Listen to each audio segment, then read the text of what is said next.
Asuncion! Sir Asuncion! Wow. Ay, napapaindak naman mga Oh. inang pala natin. Tsaka, Hindi kahit ako- colors yung bro, kaya hello, Kaya nga, 90s alam mo kung bro. nung pinikit ko yung mata ko, parang siyang, alam mo yung J-Rowa tsaka Sam Concepcion, ganun yung datingan ng boses niya eh. Tingnan natin kung sasabihin ng ating mga inampalan. Hi, Zed!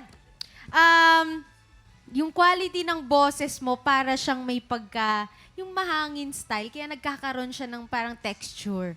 Maganda yung ginagawa mong ganun sa mga airy, yun ang tawag doon. Lalong-lalo na doon sa mga unang verse, yung mga verse na may hina. Maganda yung ganung technique. Ingat lang sa breathing. Ako, nagustuhan ko talaga yung quality ng boses mo. Kailangan mo lang linisin yung mga parts na yun at ingatan. Thank you, ma'am. Yan. Tips yung bro kung sakali makapasok ka. May kalbo! May kalbo! May kalbo! Ay, sorry. Nagulat ako, may kalbo kasi. Nagulat ako. Sorry. Eh, sino to? SB. SB. Bieber. Just- SB Bieber, welcome to the Philippines. yes po, inampalan. Yes, Sir Sir Renz. Renz. Zed, yung song choice mo, bagay na bagay dun sa quality ng boses mo. Mahalaga yan sa isang performer. Hindi pwede yung kuminsan may gusto tayong kantahin, pero hindi naman nababagay doon sa boses.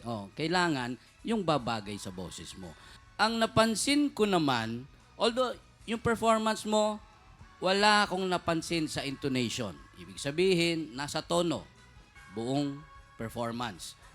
Yung putol mo lang ng mga salita, yun ang iingatan mo. Ay kagaya ng tuloy pa rin ang awit ng buhay ko. Ituloy mo yon. Tuloy pa rin ang awit ng buhay ko. Diba? Mas maganda, diba? Okay. Galing. Thank you, Sir Renz. Maraming pong salamat sa ating mga inampalan. Yun.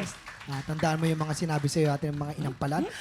Alamin po natin kung ilang stars ang binigay po sa atin ng ating inampalan. Zed, ang stars na binigay ko sa iyo ay...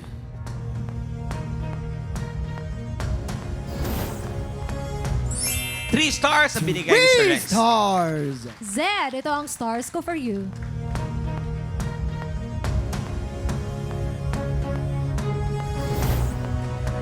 Three star!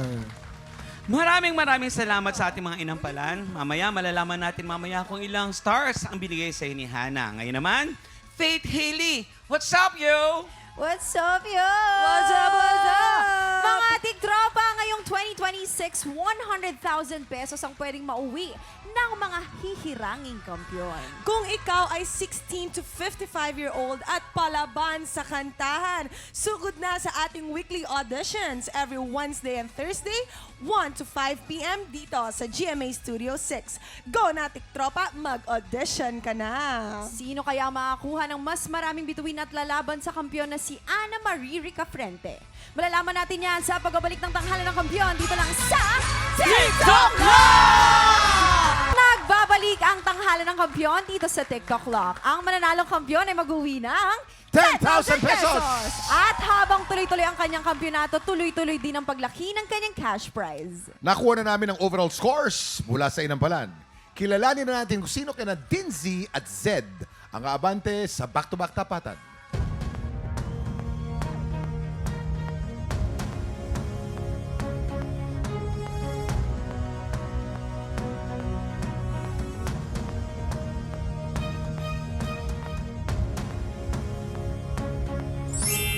Dinzy, 10 stars. Congratulations!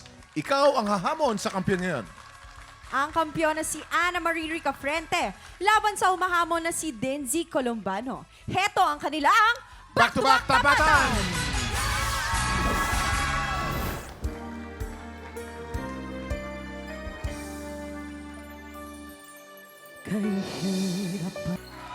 At yan ang back-to-back tapatan ni Dinzy at Ana Marie.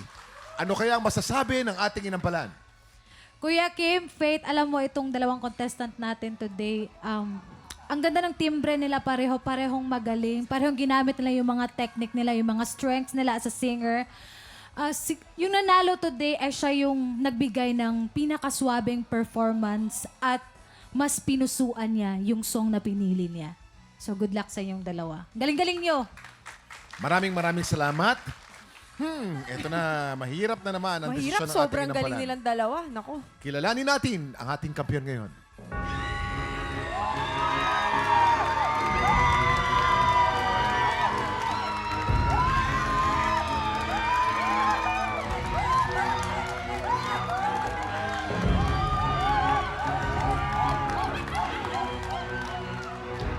Ana Marie, 12 stars, congratulations! Ikaw ang kampiyon ngayon. Congratulations, Hana Marie! Meron ka ng 30,000 Yes! pesos! Congratulations po! Di ba, Kuya Kim, may ibang klaseng iba si Nanay Ana Marie. Kaya po kayo pinagpapalan talaga. Abutin niyo pong tao. God bless you, Nanay. Thank you po. Congratulations. Congratulations, Miss Ana Marie! Abangan natin kung magtutuloy-tuloy ang panalo ng kampyon na si Ana Marie. At ang mas malaking tanong, Ano? 100,000 pesos kaya ang maiuuwi niya? Bukas, siguradong bubuhos ang kulitan at happy time kaya pagpatak ng 11 o'clock, kita-kits ulit dito lang sa TikTok Live! Muli, ang ating kampiyon ngayon, Ana Marie Ricafrente.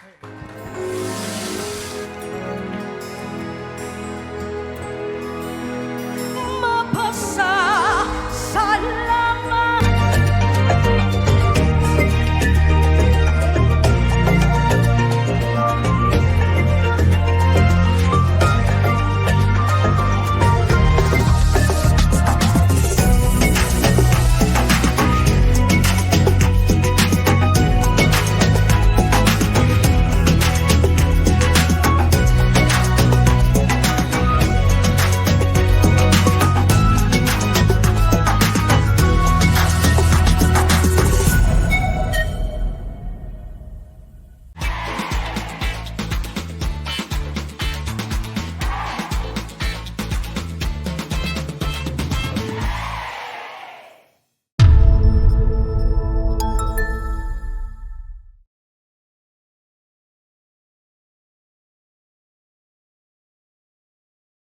Tik Tropa! Pinanood mo hanggang sa dulo itong video na to? Very good ka! For more happy time, watch more TikTok Clock videos on our official social media pages and subscribe to GMA Network official YouTube channel.